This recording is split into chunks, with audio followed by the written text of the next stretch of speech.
Happy Daddy Day, Jack. 2 years ago you became a daddy.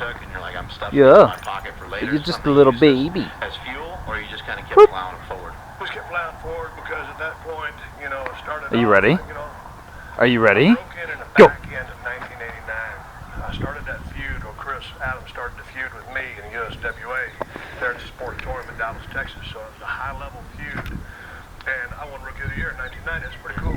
Yeah. And so when I look back at that stuff, I was addressing shits because I was very, very clean, but I was very aggressive. Right. So, you know, when you're a rookie, that's just the way Good boy. it is. The way it goes. Look at the way you Off. back into what you're Yeah, doing now. absolutely. Are you ready? Changes. Yeah. So, you know, Are you ready? Off and fired, I was still putting everything together. I had a real good sense of the mechanics of the business, had a good control of psychology inside. 3, 2, 1, go. And I said, yeah. Yeah. I think it was 3 months and they started putting me at 6 man and stuff like that. He goes, okay, that's when he okayed me and cleared me to get back in the ring. And then, you know, things would take off. And I think, I wish I would have never got dropped on the head because I think I probably could have made it to I was about 45 guy, certainly not from a fighting standpoint, but hey man, when tough shit happens, you know, I'm gonna make it through because that's what tough people do, or that's what you gotta do when you got 3, 2, 1, go. Mark and Vince McMahon, you know, had their kind of feud or whatever you want to call it. Was that kind of the start of you kind of having a feud with Vince McMahon? Was something, you know, something in WWE kind of happening where it's like, okay, this is a thing, like, hard beat the shit out of your boss. Yeah, no, whatever, yeah. Maybe it is. But I can remember what year that was when Brett pushed Go. They were hosting it and I was live in studio and I was talking all kinds of trash. And then also on the interview between myself and Brett when he was in Canada, talking about the comeback on that first match. And the cat was not as far as people knowing that Vince owned the company. And I said right there one of those interviews, I said, all right, Vince, everybody knows it.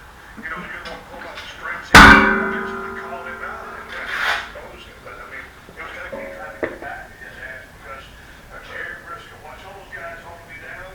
I'm kicking and scratching. It was real. But also, if you watch it back closely, when he pushes me out of the to a touchdown club or whatever afterwards, but the $100 bill is about 20 to 30 of them just fall out all over the ring. Watch it first.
What's up, everyone? It's your boy and your coach, George Calioris, on this overhead press day. 10 sets of 3 every minute on the damn minute with 150 on the log. Brutal for me.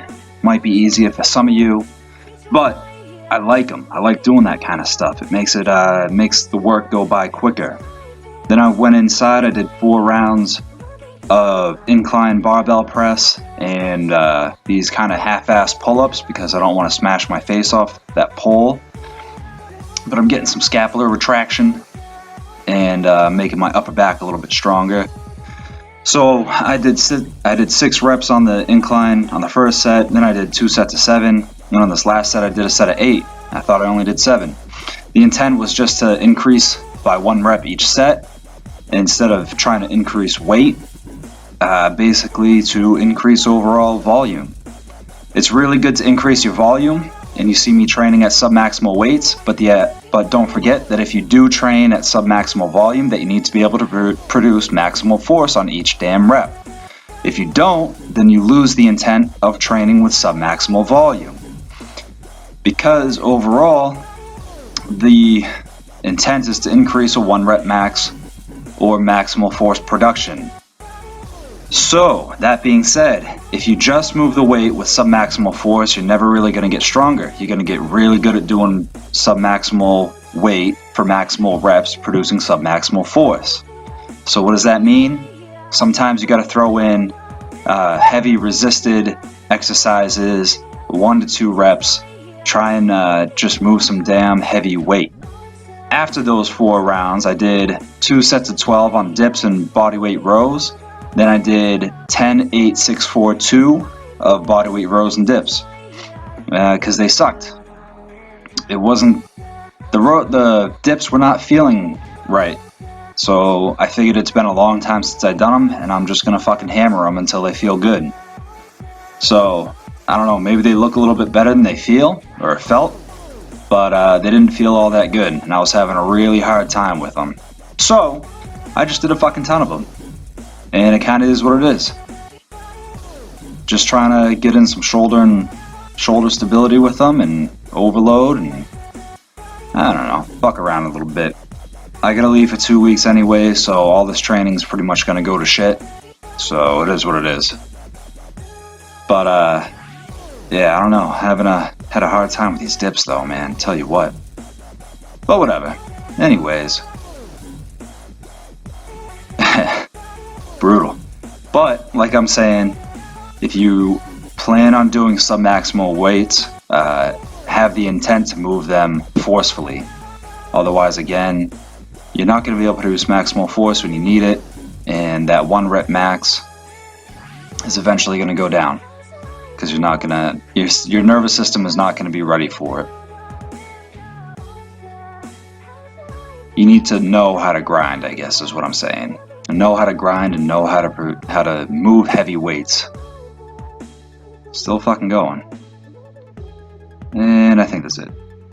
So I did 4 sets of 25 pikes and 4 sets of 8 with single arm dumbbell extensions. So with the pike, I think it's a lot better doing it on the suspension. And if you don't have a suspension, get a stability ball. If you don't have a stability ball, get some furniture sliders. Those would be like the 3 best options in that order. And then heavy tricep extensions. I mean, not heavy, but like heavier. It's only like 30 pounds or something like that, 35 pounds. But basically, been dealing with that tendonitis in my elbow, and sometimes moving heavier tricep extensions makes it feel better. After this, I just did some face pulls and some tricep pushdowns and fucking wrapped it up. And that's all I got, folks. Thanks for watching. Make sure you like, subscribe, and share. Jeez.